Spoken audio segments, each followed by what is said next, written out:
बिस्मिल्लाहिर्रहमानिर्रहीम। बेटा आज हम चैप्टर नंबर 9 को फोकस करेंगे। चैप्टर नंबर 9 में हमने फिजिकल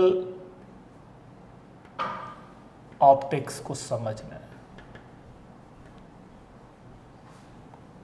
ठीक है, फिजिकल ऑप्टिक्स में बेसिकली हम उन फेनोमेना को स्टडी करना चाह रहे हैं जिनका ताल्लुक रिफ्लेक्शन से है,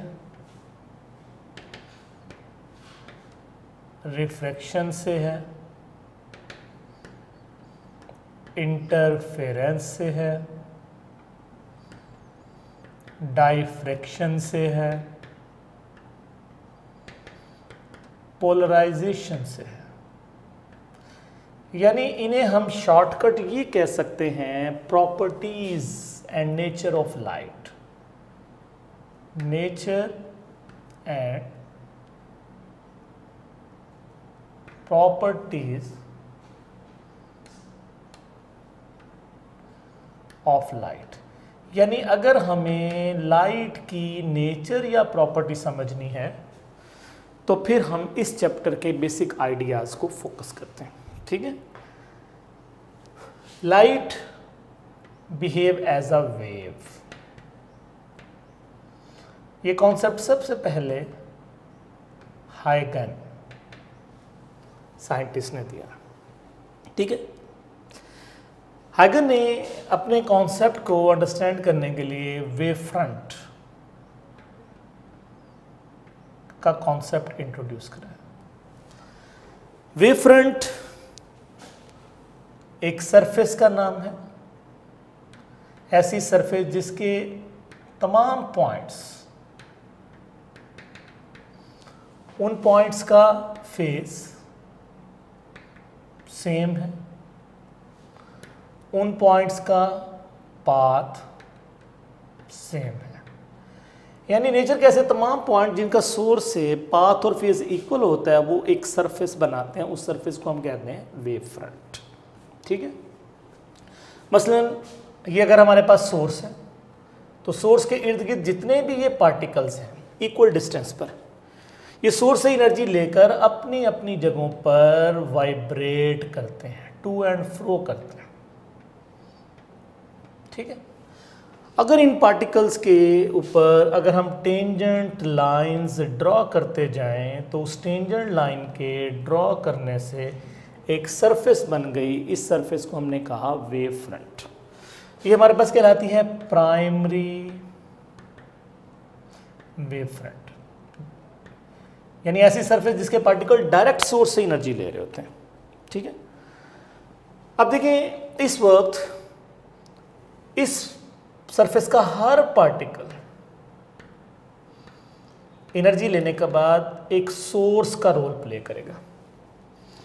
इन पार्टिकल को हम प्राइमरी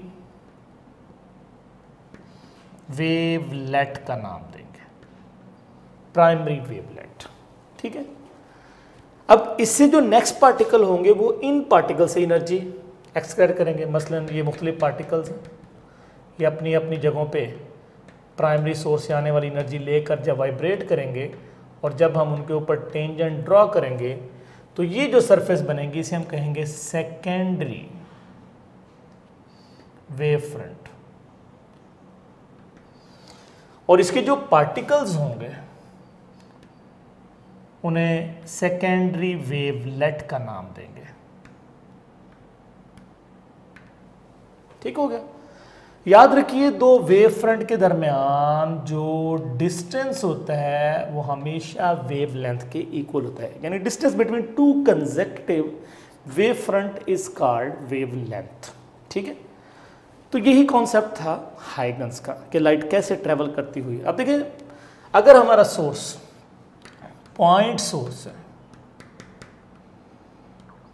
तो पॉइंट सोर्स से बनने वाला जो वेव फ्रंट है आप देखते हैं कि वो कैसा है, स्फेरिकल है। पॉइंट सोर्स से बनने वाला वेव फ्रंट कैसा बनता है, स्फेरिकल वेव फ्रंट बनता है। अब देखिए जैसे जैसे हम सोर्स से दूर होते जाएंगे, जब हम सोर्स से इनफाइनाइट डिस्टेंस पे आ जाते हैं, बहुत दूर आ जाते हैं, तो ऐसी सूरत में वो स्फेरिकल वेव फ्रंट कन्वर्ट हो जाता है प्लेन वेव फ्रंट। ठीक है, यानी सोर्स से अगर हम बहुत दूर हैं तो हमारा जो वेव फ्रंट होगा वो स्फेरिकल नहीं रहेगा बल्कि प्लेन में कन्वर्ट हो जाएगा। और याद रखिए सन से जो लाइट अर्थ पर आ रही है वो due to plane wave front आ रही है, सन टू अर्थ। यानी सन से अर्थ तक जो लाइट आती है जिस रूल को फॉलो करते हुए आती है वो रूल कौन सा है? Plane wave front. ठीक है, अब हम आते हैं इंटरफेरेंस की तरफ कि इंटरफेरेंस क्या है। इंटरफेरेंस का मतलब है सुपरपोजिशन के तहत, सुपरपोजिशन वो रूल है जिससे वेव्स आपस में ऐड होती हैं। ठीक है, तो सुपरपोजिशन के तहत जब दो या दो से ज़्यादा वेव आपस में इस तरह मिलें कि उनकी फ्रीक्वेंसी, वेवलेंथ वगैरह सेम है, तो ऐसी वेव्स जब आपस में मिक्स होंगी तो कुछ पॉइंट्स पर एक दूसरे को सपोर्ट करेंगी जहां वो इन फेज मिलेंगी, कुछ पॉइंट पे एक दूसरे को कैंसिल करेगी जहां वो आउट ऑफ फेज मिलेंगी।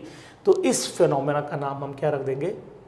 इंटरफेरेंस। ठीक है, इंटरफेरेंस के लिए जो कंडीशंस हैं वो दो है। नंबर 1 कि जो हमारी लाइट है वो मोनोक्रोमेटिक होनी चाहिए, monochromatic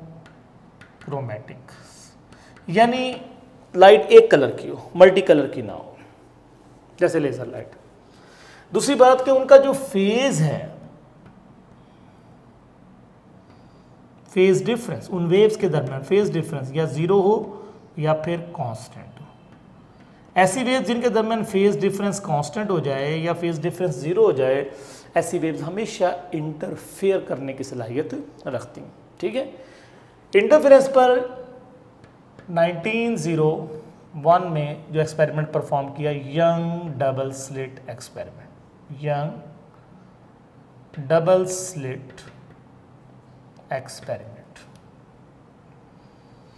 young double slit experiment के मुताबिक स्क्रीन पर जो रिजल्ट हमें नजर आया, उस रिजल्ट में कॉन्स्ट्रक्टिव इंटरफेरेंस, जिसे हम मैक्सिमा भी कहते हैं, ब्राइट भी कहते हैं, ये लफ्ज़ जब भी यूज़ हो इसका मतलब कॉन्स्ट्रक्टिव की बात हो रही। अगर वेव्स आपस में इन फेज मिली हैं या उनके दरमियान पाथ डिफरेंस, उन वेव्स के दरमियान 0 lambda, 2 lambda, 3 lambda and so on, अगर वेव्स के दरमियान पाथ डिफरेंस इस किस्म का है तो ऐसी वेव्स के दरमियान जो फेज डिफरेंस होगा 0, 2 पाई, 4 पाई, 6 पाई, ऐसी वेव्स हमेशा जब मिलती हैं तो क्रेस्ट क्रेस्ट के साथ मिल रहा होता है, ट्रफ ट्रफ के साथ मिल रहा होता है, रिजल्ट मैक्सिमा की सूरत में हमें मिल रहा होता है। ऐसी वेव्स में यूज होगा d sin theta is equal to n या m लैम्डा फार्मूला। पोजीशन देखनी है तो m lambda l over d से, दो फ्रिंजेस के दरमियान, दो रिंग के दरमियान फासला देखना है तो लैम्डा l ओवर d। ये फार्मूले तमाम के तमाम ब्राइट के लिए हो जाएंगे।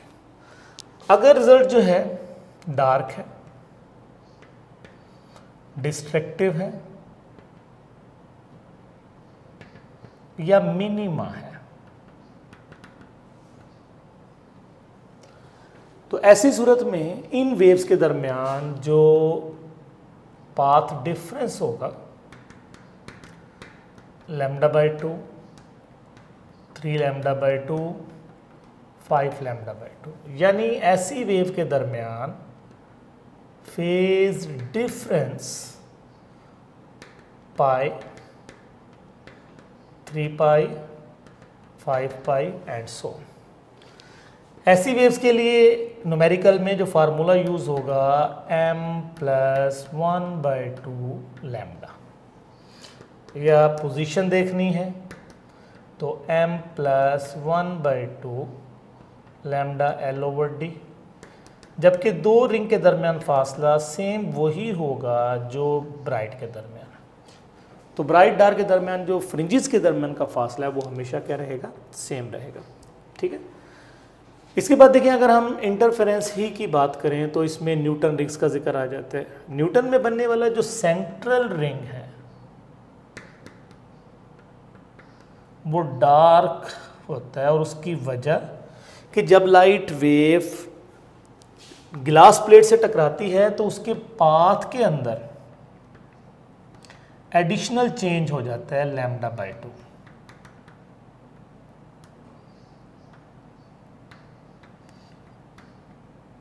वो एडिशनल चेंज की वजह से वो जो कॉन्स्ट्रक्टिव पोजीशन थी वो डार्क में कन्वर्ट हो जाती है, जो डार्क वाली थी वो कॉन्स्ट्रक्टिव में कन्वर्ट हो जाती है।